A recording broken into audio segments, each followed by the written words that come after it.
Hey there, partner. You know, I love cinnamon. In fact, I put it in my coffee every morning.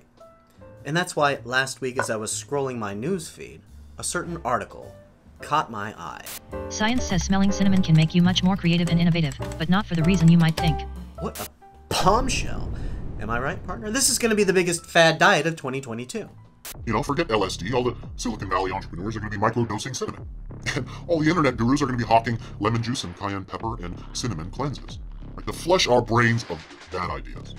So yeah, I took the bait and I clicked it and knew right away that I had been duped. Cinnamon can unlock creativity, but not because of the smell. Instead, it's all about expectation. Ah, so you're saying it's a placebo effect, which means that the cinnamon is irrelevant.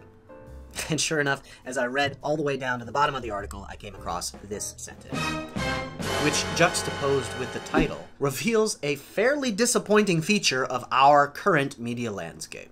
Much of it is misleading. Even articles about science, written by credentialed journalists, writing for what seem to be respectable publications. And I know what you're thinking, partner. Who cares? It's just a little bit of clickbait.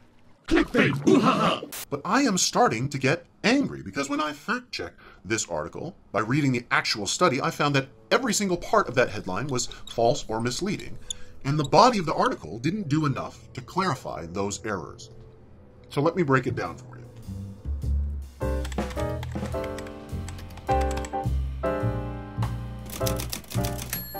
Here is what the science really says. Placebo can enhance creativity. Do you see any mention of cinnamon? That is because participants didn't smell real cinnamon, they smelled a jar containing this yellow oil filled with some cinnamaldehyde. And only the participants that were told this is an odor that increases creativity and decreases inhibition showed any performance differences. Again, the cinnamon is irrelevant, which is why the science never mentions it. So if you look at the results of the actual study, you see some problems. First of all, creativity is really, really hard to measure, which is why the scientists use 3 different tests.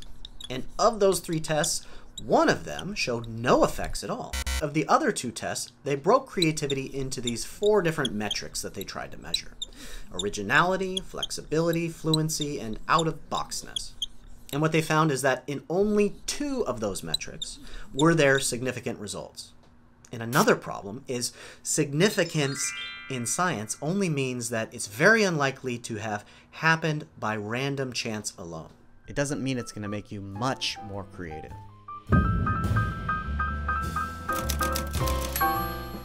So this just seems like an insult to our intelligence. What do they think we think? That cinnamon is some magical substance that awakens the creative brain like smelling salts awakens us from sleep? So when I clicked on the article, expecting some pleasant surprise, I was pretty disappointed when it turns out that cinnamon makes you creative for exactly the reason that you might think. Is this article dangerous, partner? No, but I think it lives in an ethical gray zone. On one hand, we want to get people excited and expose them to cool scientific studies. And how are we supposed to do that with boring, objective titles? Right? I probably wouldn't have clicked on it if the author hadn't stretched the truth. So here's the question. Is clickbait a justifiable means to an end? A necessary evil? Well, maybe as long as we can maintain high journalistic standards, but partner, I don't really see that happening. In fact, I think journalists are being forced to skim the data as fast as we are scrolling the headlines. And the problem is that a lot of those impressions are getting in and forming these false beliefs in our mind before we've even had a chance to think critically about them. We are not sipping from a fountain of truth. We are being drowned out by a fire hose of dubious infotainment. And until we can figure out what to do about it, I think we'd all be wise to take our headlines in the morning with a grain of cinnamon. Right, and if that cinnamon becomes the next new fad diet of 2022, well, don't blame science, partner. Blame the internet, or blame the media, or blame humanity.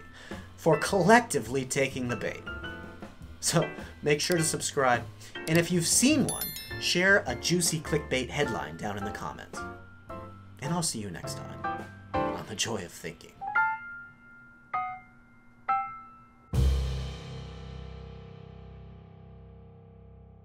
Clickbait! Ooh ha ha!